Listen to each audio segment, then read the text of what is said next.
Hey guys, it's Jerison again. And today is going to be the first part of a series that I'm going to do that's going to basically unpack what I've learned through my personal meditation journey over the last 2 years. And I'm going to call it Meditation and How It Changed Me.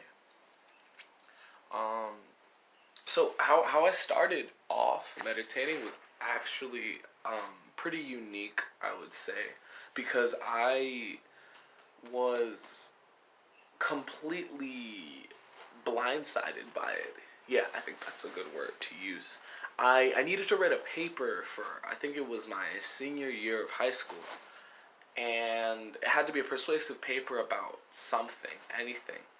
And for some reason, I think the night before, I had read something, some study about meditation in the brain. So I decided to write a persuasive paper about meditation. Unfortunately, I knew nothing about meditation at the time. And so I realized that this paper was quickly going to become terrible unless I did a little bit of research. So I started reading and reading and reading and reading, and then all of a sudden, like, hours had gone by, and I was deep in some part of the Pali Canon, which is this, like, big grouping of texts all in the Theravadan tradition of meditation, of Buddhism, and I was thinking to myself, man, I should start meditating. And so the biggest thing that I think attracted me to the subject was this idea of jhana, a sort of like blissful inner state that you can accomplish just by following your breath and reaching towards it. I thought, that sounds wonderful. I would love to experience that and to feel it. And if you want to know more about jhana, I would check out my video on it. I'll link it below. But then what was really cool is it started to be a part of this process that I think naturally happens in humans in that kind of age range, when you're in high school and leaving high school and you're kind of finding your sense of self and your creation of personality. What I found was that by meditating, I was allowing myself to do that at an increased rate, because I was creating all of this space where I was alone and in my mind and exploring. And so I was really exploring myself and my psyche and my consciousness, and that really helped me to develop a stronger idea of who I was and what I wanted to do with my life. Because up until that point, I have to tell you, I was a follower. I was pretty much the high school equivalent of a good soldier. I just basically listened to orders, did what I was told to do, got great grades, and did it all pretty much mechanically. Like, I didn't have any real say in any of it, because my only thought was to please my mother and to do right by her, which I still try to do those things for her, but now I realize that what's important is that I find a style of living that suits me, and not just one that is up to her standards, right?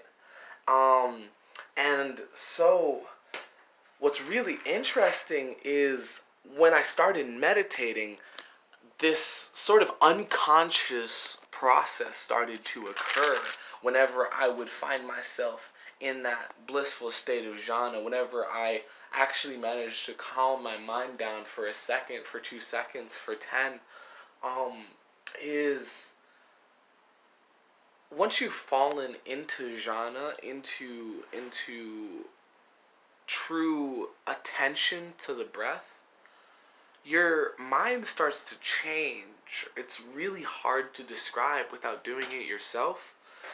See, what's cool about meditation is that it teaches you how your thought process works. It shows you the patterns that exist in your mind just because you have to see them over and over and over again in order to begin to understand them, and then the next step, which is to remove yourself from them.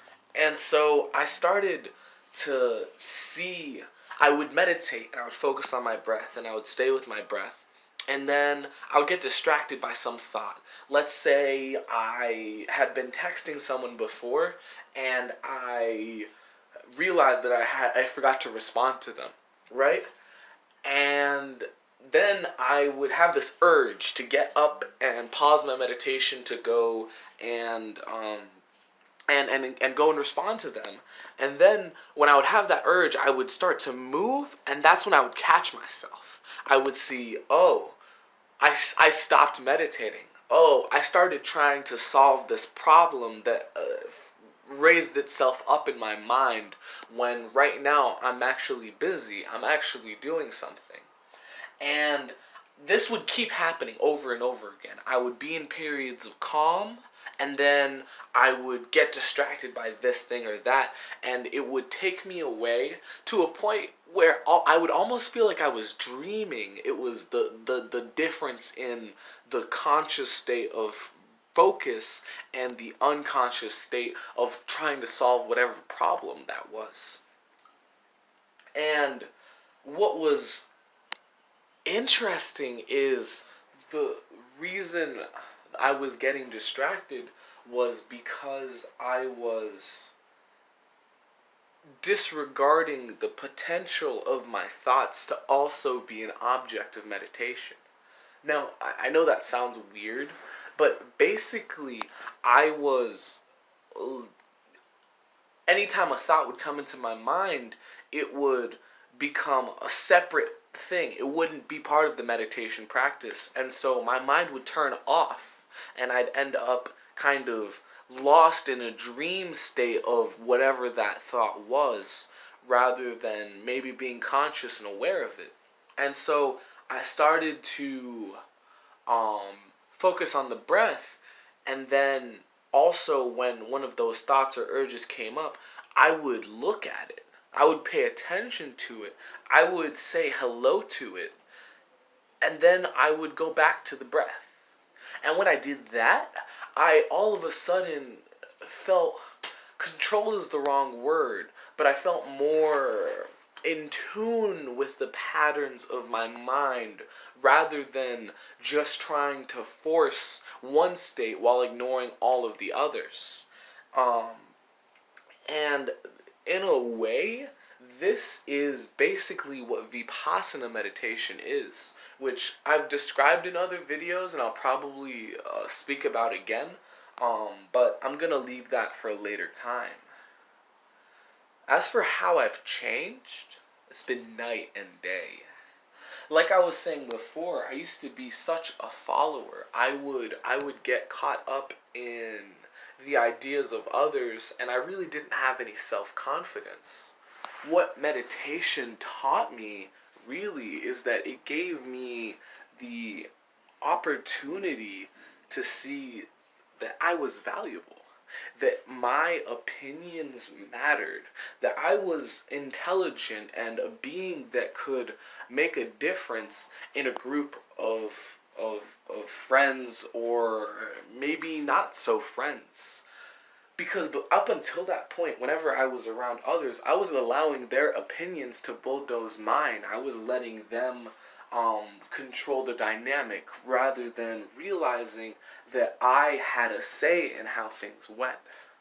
And by finding this space inside myself and developing my own ideas and my own personality, I've become so much stronger for it. I've changed immensely. I do so much traveling, and I'm so much more confident when I approach a group of strangers or friends, and everybody's noticed all the time. People tell me that I'm so different from how I was in high school, and I recognize that, and I see that, and I know that I have to thank meditation for it. um the other thing that I really the other thing that really changed was I learned something about the mind that I feel a lot of people don't know, that a lot of people don't understand. And I think this is the thing that really shapes everything about our lives and how we interact with the world. To put it simply, I learned that human beings have two methods of understanding things. And I'll talk about what they are in the next video I put up on this series. But I hope you enjoyed everything I had to say, and please tell me about your own personal journey. If you've ever meditated or if you're thinking about it, put it in the comments, because I really want to be able to connect people and myself with a greater community of um, lay practitioners who are trying to better themselves and expand themselves. But yeah, have a great day. This was a fun video. See ya.